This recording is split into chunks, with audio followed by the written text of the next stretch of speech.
He handed me divorce papers on my 30th birthday, right there in front of his family with that woman smiling beside him. Everyone expected me to cry, to beg, to fall apart. Instead, I picked up the pen, signed my name, and walked out. That signature changed everything. Before we dive into my story, do me a favor. Hit that subscribe button and turn on notifications. Trust me, you're going to want to hear how this ends. And drop a comment telling me, have you ever had to walk away from someone who thought you needed them more than they needed you? Let's get into it. 5 years ago, I was a successful marketing consultant. I had built my career from nothing, worked my way through college, and created a client list that most people in my industry would kill for. I was independent, confident, and honestly, I loved my life. That's when I met Dominic through a mutual business connection. His tech company was struggling, bleeding money, and his investors were ready to pull out.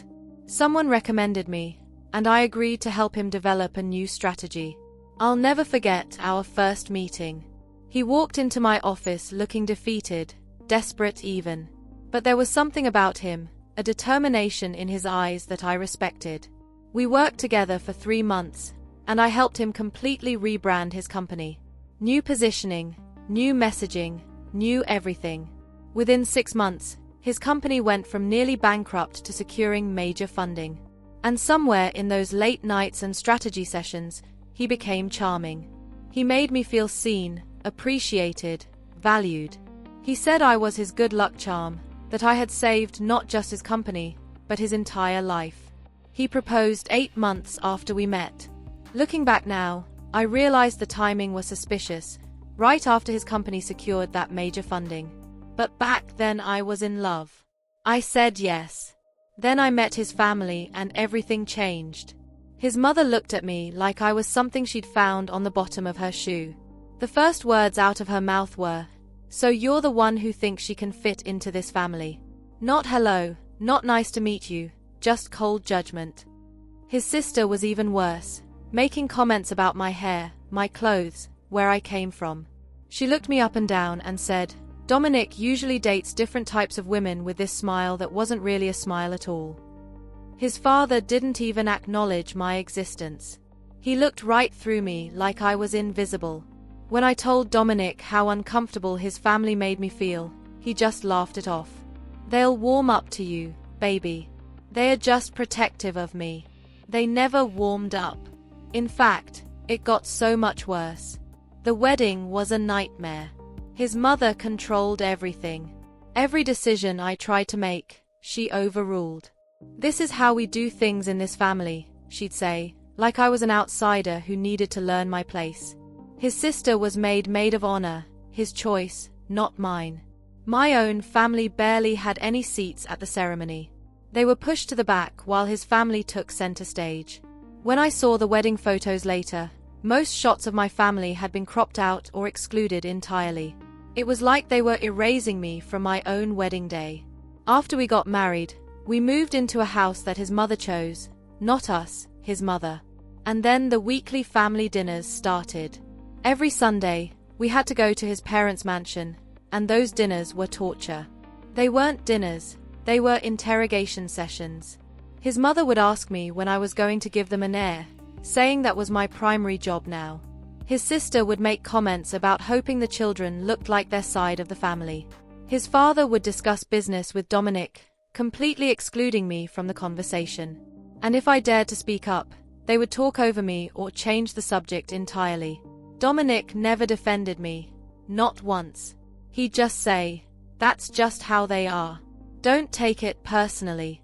But how could I not take it personally? They were systematically destroying me. Then Dominic's company exploded into success. The strategies I had developed, the branding I had created, it all paid off. He became a billionaire almost overnight. And suddenly, he didn't want me working anymore. "My wife doesn't need to work," he said. "What will people think?" His mother backed him up completely. "Successful men have wives who focus on the home," she told me at one of those awful dinners. I resisted at first. I loved my work. It was part of who I was. But then something strange started happening. My clients began canceling their contracts one after another. I couldn't understand it until one of them finally admitted the truth. Dominic's mother had been calling them, telling them I was unstable, that I couldn't handle their accounts anymore, that they should find someone else. I was devastated. I had built that client list over years, and she destroyed it in weeks. The pressure became unbearable and eventually I gave in. I quit my firm. I gave up everything I had worked for. And you know what? The day I officially closed my business, his family smiled at me for the first time. They had won. The isolation happened slowly. So slowly I didn't even realize it was happening until I was completely alone. My friends were deemed not suitable for the wife of a billionaire. Visits with my own family became inconvenient timing. His mother would walk in during my phone calls with my mother, standing there listening until I got uncomfortable and hung up. His sister moved into our guest house. Supposedly temporarily, but she stayed for 2 years. She became a spy, reporting everything I did back to his mother. I once heard her on the phone saying, "She's wearing pants again. Mother will want to know." Can you imagine having your clothing choices reported like criminal activity? Every tiny mistake I made was broadcast to the entire family group chat. I forgot to defrost meat for dinner once and his mother sent a message to everyone. What kind of wife forgets to prepare dinner? Dominic deserves better. I felt like I was living in a prison and the walls were closing in tighter every single day. Then she showed up. Vanessa, his new assistant.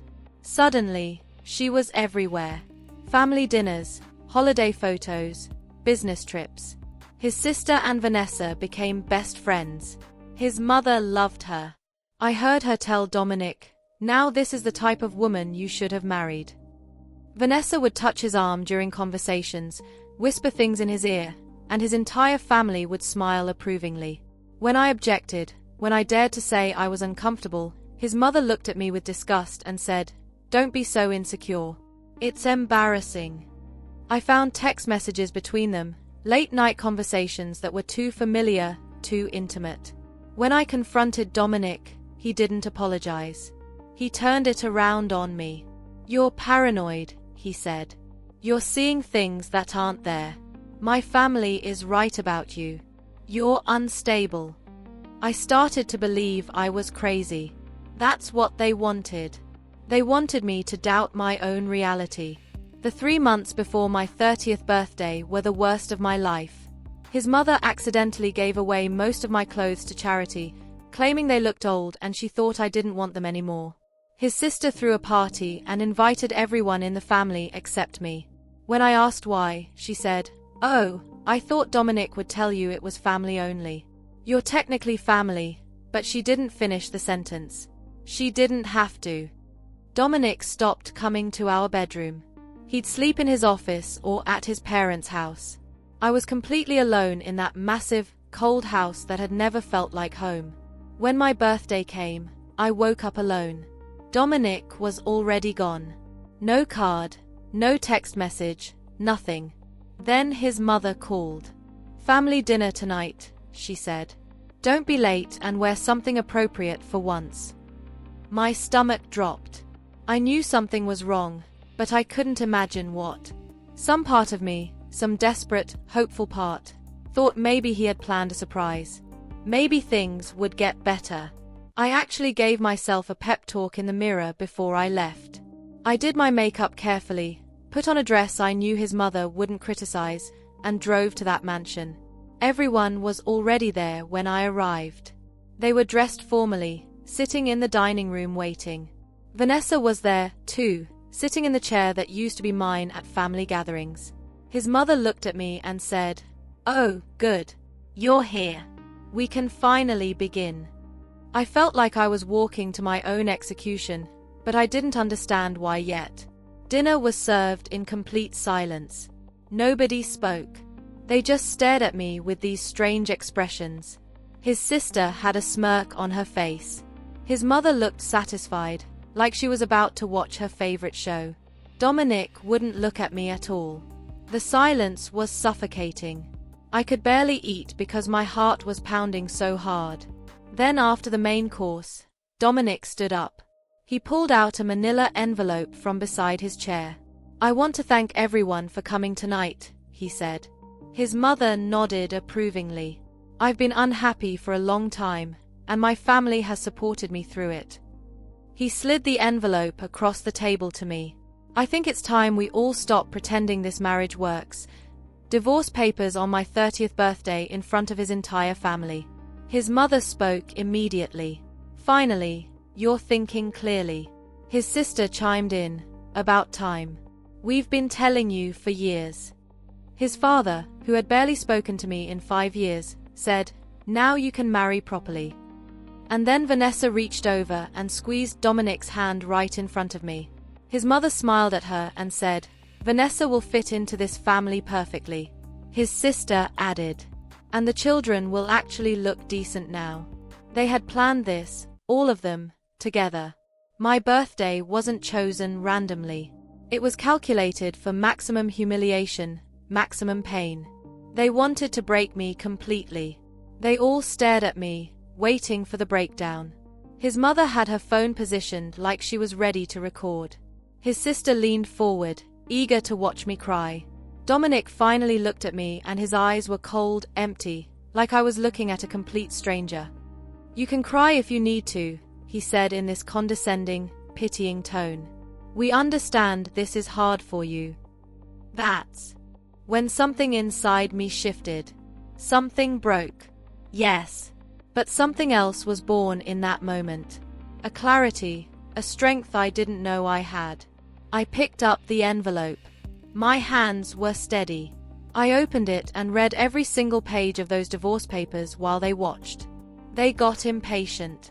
His mother said, "Are you just going to sit there?" I looked up and smiled, a genuine smile. "Does anyone have a pen?" The confusion on their faces was beautiful. His sister handed me one, thinking I was in shock. I signed every page calmly and deliberately. Then I stood up, straightened my dress, and placed the papers in front of Dominic. I looked at each family member one by one. To his mother, I said, "Thank you for showing me exactly who you are." To his sister, "I hope you find whatever it is you're looking for." To Vanessa, "Good luck. You're going to need it." And to Dominic, I said, "I would say it's been a pleasure, but we both know that would be a lie." I walked out of that dining room with my head high and my back straight. Behind me, I heard his mother say, did she actually?" I left my wedding ring on the entrance table and never looked back. I drove to a hotel and finally let myself fall apart. I called my best friend, someone I hadn't talked to in 2 years, because Dominic's family had convinced me she was bad for me. She answered on the first ring and said, "I've been waiting for this call." I cried for 3 hours straight, but I wasn't crying for him. I was crying for the woman I had let myself become, for the years I had wasted, for the voice I had lost. The next morning, I woke up with absolute clarity. I called a lawyer, my old mentor, and my family. They all rallied immediately, and I realized something important. The people who truly loved me had been there all along, waiting for me to come back to myself. My lawyer discovered that Dominic had been hiding money and preparing for this divorce for over a year. He had planned this. But what he didn't plan for was me fighting back. My lawyer was vicious. She got me everything I was legally owed. And when we presented evidence of my contributions to his company, the strategies, the branding, the entire foundation of his success, the settlement was massive. He tried to fight it. His mother actually called me and screamed, "You're bleeding him dry, you gold digger." I told her, "I built that company with him. I'm taking what's mine." And I hung up. Then I blocked every single one of them. I used that settlement to start my own consulting firm. The first year was hard, but I was motivated by something more powerful than money. I was motivated by proving to myself that I was never the problem. By the second year, I had landed major clients. My old reputation came roaring back. People in the industry started saying, "She's the genius behind Dominic's success story." When journalists asked me about him in interviews, I handled it with grace. I wish him well. I'm focused on my future now. And I meant it. I didn't hate him anymore. I just didn't care. I went to therapy, deep, intensive therapy, where I learned about narcissistic family systems and how I had been systematically abused. I reconnected with my family, and my mother cried when she told me, "I wanted to save you, but you seemed so far away." I rebuilt friendships. I traveled. I picked up hobbies I had abandoned. I learned to spot red flags and set boundaries. I became the woman I was always meant to be. 3 years after that birthday, Dominic's world fell apart. His company started failing because, as it turned out, he wasn't the genius I was. Vanessa spent his money like water, and when a richer man came along, she left him without a second thought. His sister's husband left her, too. His parents' marriage imploded under financial stress. The perfect family crumbled, and I watched it happen from a distance with no satisfaction and no anger, just indifference. That's when he started trying to come back. Anonymous gifts appeared at my office. Then emails saying, "I made the biggest mistake of my life." My assistant asked if she should block him, and I said, "No, let him send them. I won't respond." He showed up at my office building and security escorted him out. He called my family and they hung up on him. His mother somehow got my new number and said, "You need to take him back. Fix this." I told her, "I don't need to do anything for your family ever again." And I blocked her, too. The final time I saw him was at a conference where I was the keynote speaker. He waited outside afterward looking desperate and disheveled. "Please," he said, "just 5 minutes." I looked at him, truly looked at him, and saw a small broken man. I felt nothing. No anger, no satisfaction, not even pity. Just nothing. "I forgive you, Dominic," I said, "but I'll never forget and I'll never go back." He told me he loved me, that he never stopped. I shook my head. "No, you loved what I could do for you. There's a difference." I walked away to my car and he called after me. I didn't turn around. I drove away finally and completely free. And that's how I became the woman I am today. Sometimes the worst thing that happens to you is actually the best thing. When he handed me those papers, he thought he was ending me. Instead, he freed me. If you're in a situation where people are trying to dim your light, walk away. Sign those papers. Leave that job. End that friendship.